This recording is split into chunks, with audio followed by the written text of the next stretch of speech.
কল্পনা করুন, সকালে উঠে মোবাইল খুললেন, ইনস্টাগ্রাম বা টিকটকে স্ক্রোল করছেন, চোখের সামনে শুধু পারফেক্ট ফেস, স্লিম বডি, সব কিছু পারফেক্ট। আপনার মনের মধ্যে একটা ছোট্ট ভয়েস বলে ওঠে, ওরা কত সুন্দর, আমি কেন এমন না? আমার নাকটা যদি আরেকটু লম্বা হতো, ত্বকটা আরেকটু ফেয়ার হতো, বডিটা যদি আরেকটু স্লিম হতো, তাহলে আমিও পারফেক্ট হতাম। আপনি কি কখনো নিজের চেহারা দেখে এমন ইনসিকিউর ফিল করেছেন? কিন্তু এই যে সুন্দর বললে আপনার মাথায় যেরকম ফিচার্স আসে, এই ফিচার্সগুলো যে সুন্দর এটা আপনার মাথায় কিভাবে আসলো? নাকি এটা আপনাকে শেখানো হয়েছে?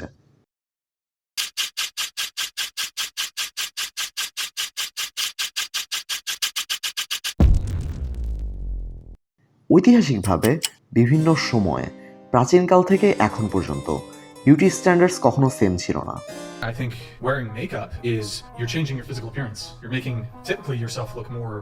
প্রাচীন গ্রিসে কার্ভি বডি ছিল আইডিয়াল, 90 দশকে জিরো ফিগারের ট্রেন্ড ছিল। আবার এখন ওয়েস্টার্ন মিডিয়া কার্ডাশিয়ান ফ্যামিলির বিউটি স্ট্যান্ডার্ডস প্রমোট করে। ইনস্টাগ্রামের ফিল্টার, টিকটকে লুকস ম্যাক্সিং ভিডিওস, যেখানে মানুষ নিজের চেহারাকে অপটিমাইজ করার টিপস দেয়, আর সেলিব্রিটি বিফোর আফটার, সবকিছু আমাদের ব্রেনকে প্রোগ্রাম করছে যে এটাই সুন্দর, বাকিটা অসুন্দর। প্রতি 10 জনের মধ্যে 6 জন টিনেজার ঘুমানোর আগে মিররের সামনে দাঁড়িয়ে ভাবে, আমি কেন এমন? সোশ্যাল মিডিয়ার এরকম পারফেক্ট এবং আইডিয়াল ইমেজ দেখে আমাদের মধ্যে বডির ডিসস্যাটিসফ্যাকশন বাড়ছে। ফলস্বরূপ লক্ষ লক্ষ টিনেজাররা নিজের চেহারা নিয়ে হেট করছে, এবং এটা কোনো ইউনিভার্সাল ট্রুথ না, এটা একটা ম্যানুফ্যাকচার্ড ইলিউশন যা আমাদেরকে ইনসিকিউরিটির দিকে ঠেলে দিচ্ছে। What are you insecure about? My looks. Okay, what about? Well, my nose. এই বিউটি স্ট্যান্ডার্ডসের ইলিউশন শুধু আমাদের সেলফ স্টিম নষ্ট করে না, বরং আমাদের লাইফে সব জায়গায় প্রভাবশালী। চলুন বিস্তারিত দেখি। ইটিং ডিসঅর্ডার্স, এটা একটা সাইলেন্ট কিলার। অনেক তরুণী জিরো ফিগার বা সেলিব্রিটি লুকসের জন্য এক্সট্রিম ডায়েট করে। ডোভের স্টাডি অনুযায়ী 10 থেকে 17 বছরের 90% মেয়েরা টক্সিক বিউটি কন্টেন্ট দেখে, আর অর্ধেকেরই মেন্টাল হেলথ খারাপ। এইগুলো শুধু ফিজিক্যাল হেলথ নষ্ট করে না, বরং ডিপ্রেশন এবং অ্যাংজাইটি বাড়ায়। সেলেবসদের পারফেক্ট নাক, পারফেক্ট ঠোঁট এবং কার্ভি ফিগার দেখে হাজারো যুবক যুবতী nose job, lip filler, body controlling, এমনকি ফেস লিফট করছে। সোশ্যাল মিডিয়ার কারণে কসমেটিক প্রসিজারের ডিমান্ড বাড়ছে। এর ফলে মেন্টাল স্ট্রেস, ফাইন্যান্সিয়াল বার্ডেন আর ফিজিক্যাল কমপ্লিকেশনস হয়, যেমন ইনফেকশন বা অসন্তুষ্টি। যারা এই স্ট্যান্ডার্ডস ম্যাচ করে না, তারা অনলাইনে বা অফলাইনে ট্রোলিং, ইনসাল্ট বা বুলিংয়ের শিকার হয়। স্কুলে, ওয়ার্কপ্লেসে বা সোশ্যাল সার্কেলে কম্প্যারিজন আর জেলাসি জন্মায়। অনেক রিলেশনশিপস ব্রেক হয় শুধু লুকসের জন্য।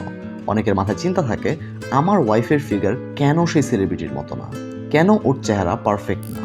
কেন সোসাইটি আমাদেরকে এই ইলিউশনে ফেলে রাখছে? কারণ এটা একটা পাওয়ারফুল কন্ট্রোল টুল এবং বিজনেস মডেল। বিজ্ঞাপন বলে, এই ক্রিম কিনলে তুমি ফেয়ার হবে, এই প্রোডাক্ট ইউজ করলে তুমি স্লিম হবে, এবং এটি একটি $1 বিলিয়ন ইন্ডাস্ট্রি।